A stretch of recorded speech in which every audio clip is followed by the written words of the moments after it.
Perched on the outskirts of Duluth, Minnesota, deep within a stretch of dense woodland, stands a structure that time has slowly been reclaiming. Nopeming Sanatorium, a name that carries an almost haunting weight even before you learn its story, was built in the early 20th century with a purpose that was both noble and heartbreaking.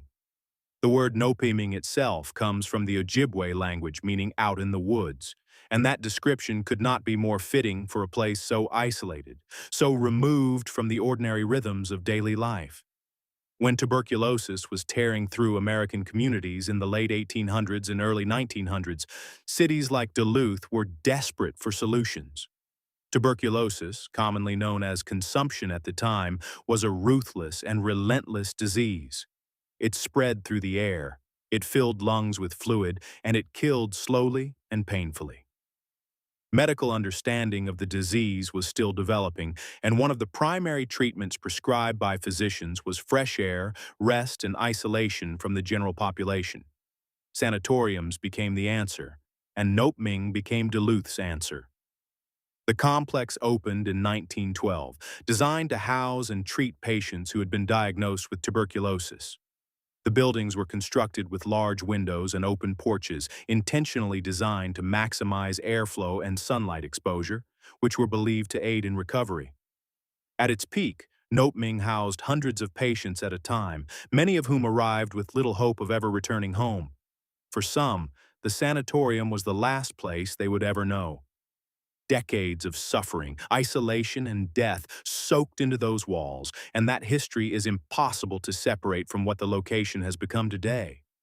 As tuberculosis treatments advanced through the mid-20th century and the disease became more manageable with the development of antibiotics, the need for sanatoriums declined sharply. Nopeming transitioned through various uses over the years, eventually falling into disuse and disrepair. The buildings were left largely abandoned, and nature began its slow process of reclamation.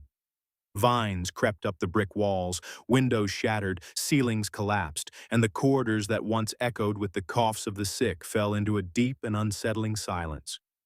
But that silence, according to countless people who have encountered this place, is never truly complete. The paranormal reputation of Nopeming Sanatorium has grown steadily over the years, fueled by accounts from urban explorers, paranormal investigators, and locals who have ventured too close to the property. The reports are remarkably consistent, which is part of what makes them so difficult to dismiss. Apparitions are among the most frequently reported phenomena. Shadowy figures have been seen moving through windows and along the exterior of the buildings, even when no one is supposed to be inside. Some witnesses describe full-bodied silhouettes that appear and vanish without explanation. Others report catching glimpses of figures in the upper floor windows, standing motionless before disappearing into the darkness. Disembodied sounds are another recurring element in the accounts surrounding Nopeming.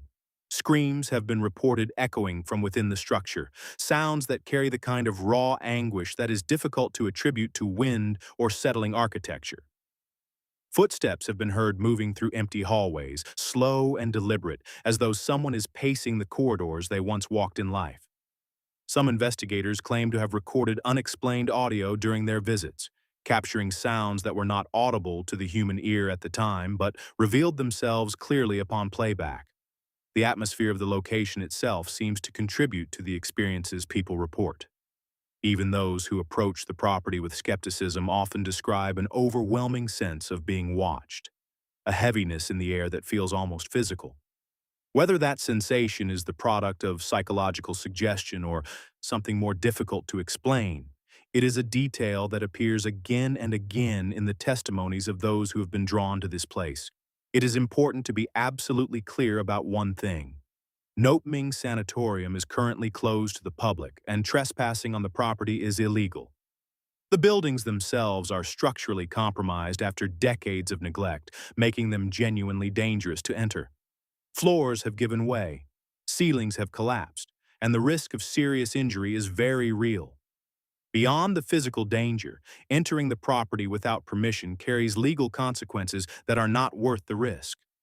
The allure of a place like Nopeming is completely understandable, There is something deeply human about wanting to stand at the intersection of history and mystery, to feel connected to the stories that a place holds. But that curiosity can be honored without crossing a line that puts you in danger or disrespects the memory of the people who suffered and died within those walls. The history of Nopeming Sanatorium deserves to be treated with the same gravity as the experiences it reportedly generates. The hundreds of patients who lived and died there were real people, and the weight of their stories is part of what makes this location so profoundly compelling. Some places are best understood from a respectful distance, and Nopeming is one of them.